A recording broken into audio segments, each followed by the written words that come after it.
I had spent years building my career, giving everything to the company, only to watch my coworker, Mark, take credit for my work and climb the corporate ladder on my efforts. But when he thought he could steal my ideas and my future, I decided to take back what was mine and more. I took his promotion, his office, and his reputation, and I made sure everyone knew the truth. My name is Alex, and I'm 32 years old, and I'm about to show you how far I'll go to protect what I've earned. It's amazing how something so simple, one small act of betrayal, can turn your entire world upside down.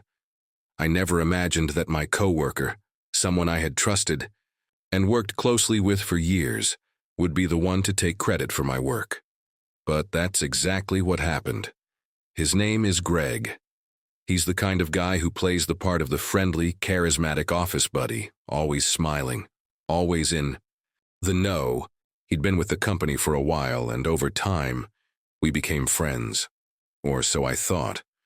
We worked in the same department, collaborated on various projects, and even helped each other out when deadlines were tight. It was the kind of professional relationship that you'd expect in a healthy workplace. But things started to change when our department was handed a huge project, a multi-million-dollar deal that would make or break the company's quarter. It was a massive opportunity, and I threw myself into it with everything I had. Every idea, every pitch, every strategy I came up with was a result of long nights, deep research, and hours of relentless work. We were a team, or so I thought. Greg was part of the project, of course. But as time went on, I noticed something strange. Whenever we were in meetings, Greg would nod along to my ideas, then repeat them to the higher-ups with a twist. He would take full credit. At first, I thought it was just a coincidence. Or maybe he was just overly enthusiastic about the work we were doing. But soon, it became clear that something was off. The final straw came when we presented our work to the CEO. I had been working on the final proposal for weeks, staying up late to perfect every detail, making sure every number, every strategy, every approach was exactly right.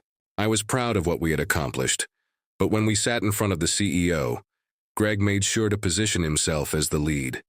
He took the credit for the entire project, barely mentioning my name.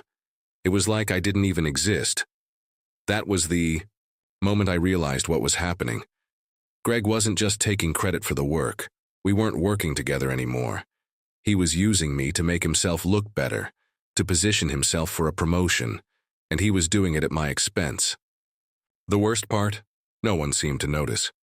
The CEO looked impressed, gave Greg the credit, and even praised his leadership on the project. My name was barely mentioned, and the more I thought about it, the more I realized I had been completely taken advantage of. But I wasn't about to let this go unnoticed. This wasn't just about the project. This wasn't just about the work I'd done. This was about respect. This was about me letting him get away with something I knew I couldn't stand for. The more I thought about it, the angrier I became. This wasn't just about one project or one meeting. It was a pattern. Greg had been subtly taking credit for everything, and I had been too focused on doing my job to notice. He had been climbing the ladder, using my work to step on me, and no one had even realized it. But now, I saw it for what it was, a power play. I knew I couldn't just sit back and let him continue to take credit for what I had done. I had worked too hard. I had given everything I had to this company, and I was done being the silent worker behind the scenes. If Greg wanted to play this game, he was about to find out just how much of a mistake that was. I started planning, quietly, gathering the information I needed. I wasn't going to let Greg get away with this. He might have stolen the credit for my work, but I was about to take everything that mattered to him, his promotion, his office, and his reputation, and turn it into something he couldn't ignore.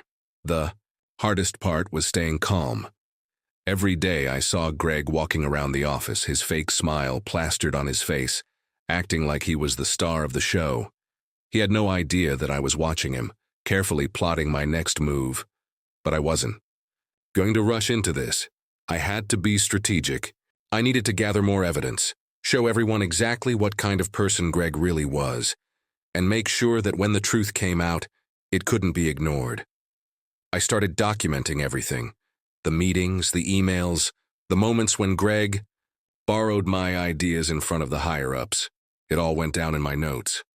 It wasn't just about the project we had worked on.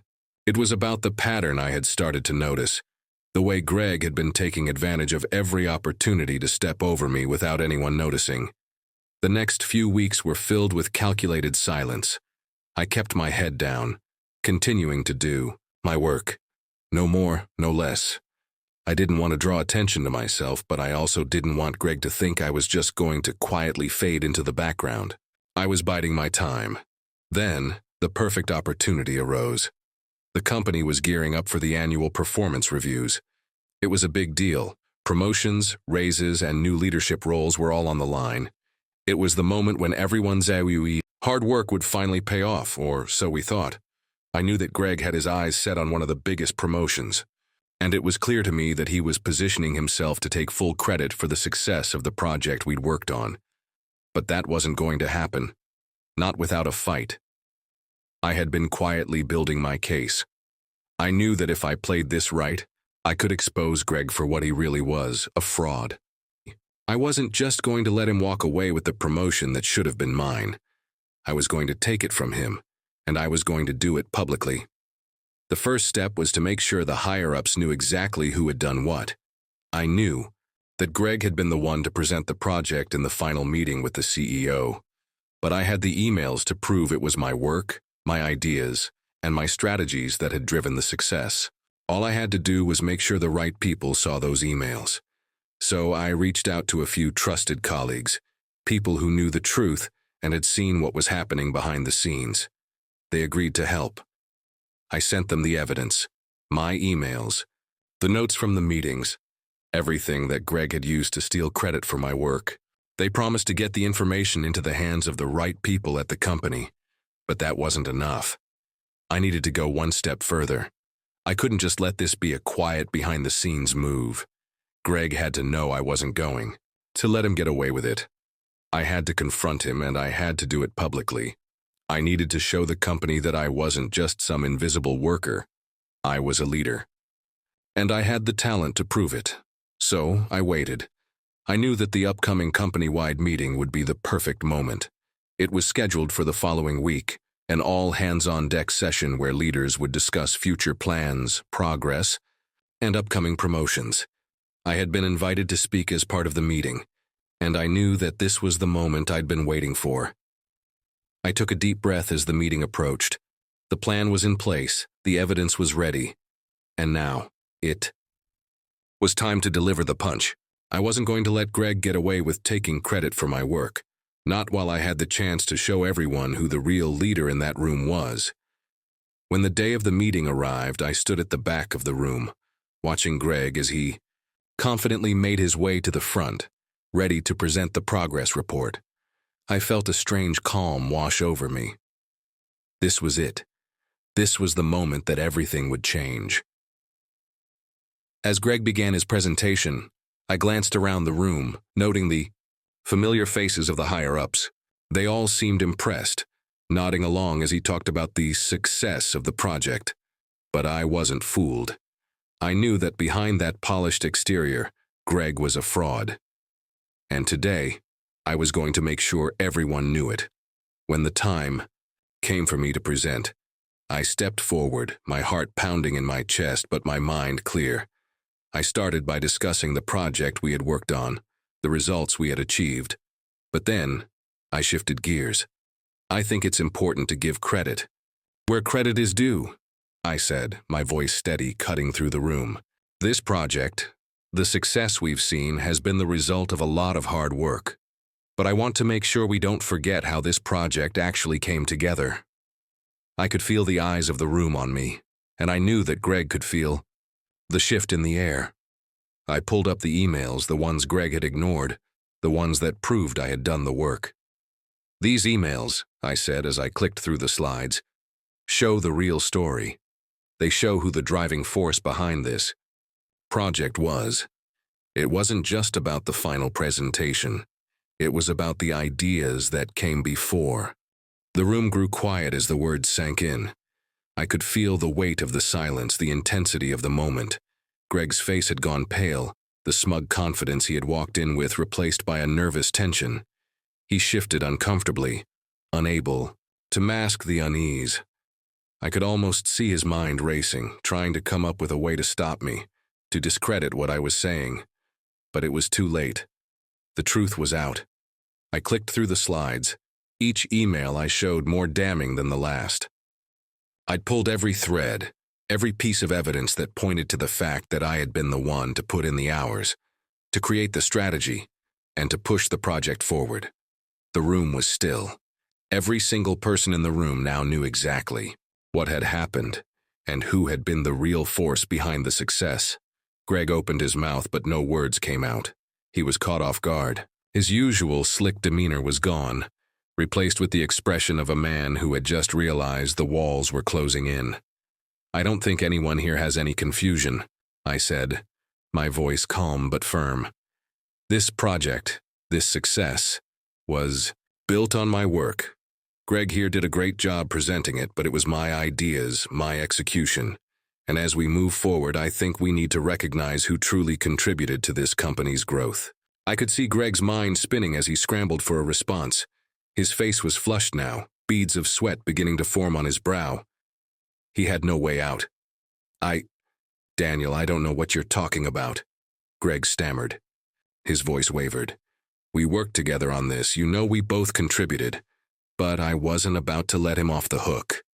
"Oh, we worked together all right," I said, turning to face the room. "But let's be clear, Greg. You took the credit for what was mine. And you've been doing this for a while now, haven't you?" I paused, letting the words sink in. "I've been watching you. I've seen the emails. I've seen you walk into these meetings with your shiny presentation, acting like the hero when you know good and well that it's all smoke and mirrors. You've been using my work to advance yourself, to climb the ladder, and no one has said anything because you've been so good at pretending." I took a breath, letting the tension build. "But I'm done pretending. I'm done sitting back and letting you take what isn't yours." The room was still, everyone's attention focused on the exchange. The higher-ups, the other team members, everyone could see the truth now. Greg wasn't just a colleague, he was a manipulator, someone who had been using others to further his own career at their expense. Greg's face had gone completely red. Now, his eyes darting around the room as he tried to gather himself. "You're making a huge mistake, Daniel," he said, his voice thick with panic. "You can't just take credit for all of this.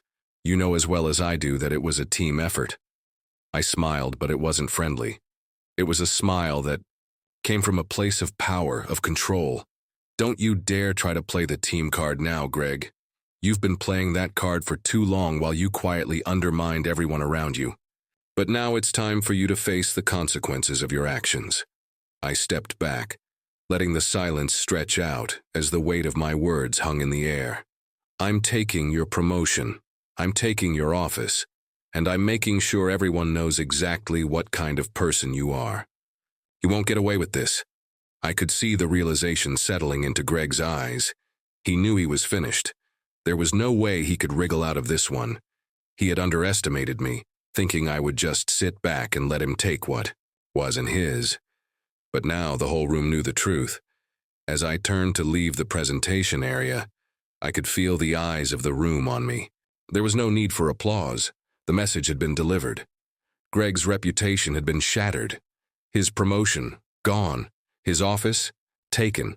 And his credibility, completely destroyed in front of everyone who had once respected him. But it wasn't just about taking those things from him. It was about restoring balance, about reclaiming what I had earned, and showing everyone that no one could take advantage of me again. This wasn't just about a project. It was about integrity, about standing up for myself when no one else would. As I walked out of the room, I felt a weight lifting from my shoulders. I had done what I needed to do. I had exposed the fraud, and I had taken back control. The game was over, and I had won. The next few days felt like a blur. The office had been buzzing since my public confrontation with Greg, and while I felt a sense of satisfaction, I also felt something else: anxiety. The storm I had unleashed wasn't going to settle quietly. There were no easy answers now, no turning back.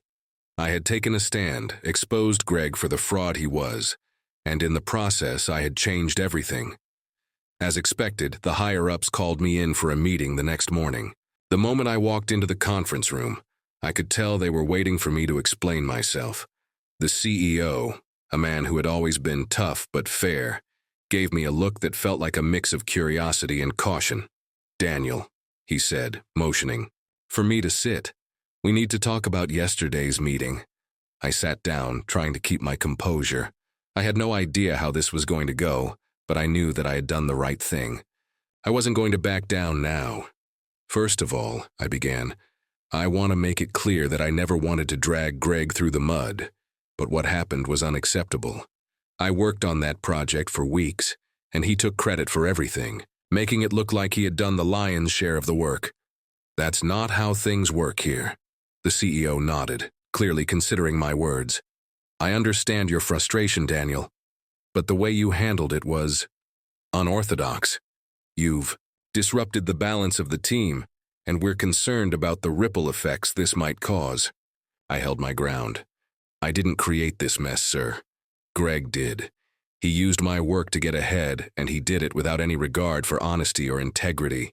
If I hadn't said something, he would have continued to rise while I got overlooked. And that's not right." There was a long pause as the CEO looked at me. The tension in the room was thick, but I didn't flinch. I had already prepared for this. I wasn't going to back down. Finally, the CEO spoke. "We're not condoning Greg's actions. We're aware of what he's been doing behind the scenes. But what you did was bold. And while I understand your reasoning, I'm afraid the way you went about it may have caused more harm than good." I could feel the weight of his words, but I wasn't going to apologize for what I'd done. Greg had played the game for years and no one had called him out. No one had challenged him. It was time for that to change. "What happens now?" I asked, my voice steady. The CEO leaned forward. "We'll be looking into the matter further. Greg will be held accountable for his actions, but we need to work out the logistics of this situation. As for you, Daniel, we're impressed with your dedication and your willingness to stand up for yourself. However, we need to ensure the team remains intact and that there's no further disruption." I nodded. I wasn't looking for a pat on the back, but I knew that this meeting was important. I had made my point, and now it was up to the company to decide how to handle the aftermath. The next few days were filled with whispers.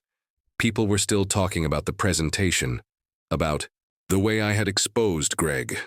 Some colleagues congratulated me in private, while others looked at me with a mix of uncertainty and respect. But Greg, he was nowhere to be found. I had no idea where he had gone, but his absence was palpable. By the end of the week, the decision had been made. Greg was stripped of his promotion, his office, and his responsibilities. The company had decided to reassign him to a different department, far away from any leadership roles. It was a quiet fall from grace, but it was a fall nonetheless. And as for me, the company offered me the promotion Greg had been gunning for. But it wasn't just the title that mattered. It was the respect I had earned from everyone around me. I had stood up for myself, for the truth, and in doing so, I had gained something far more valuable than just a title or an office. I had gained my own integrity back. I took the promotion. It wasn't about the office, the perks, or the higher pay. It was about knowing that I had earned it, that I had fought for it. I wasn't just a cog in the machine anymore. I was a leader, and I had proven that by taking control of my own destiny. When I walked into my new office, I sat down behind the desk, feeling the weight of the responsibility settle over me. But this time, it felt different. I had worked for this, I had fought for it, and I had earned it. And no one, not Greg, not anyone, could take that from me.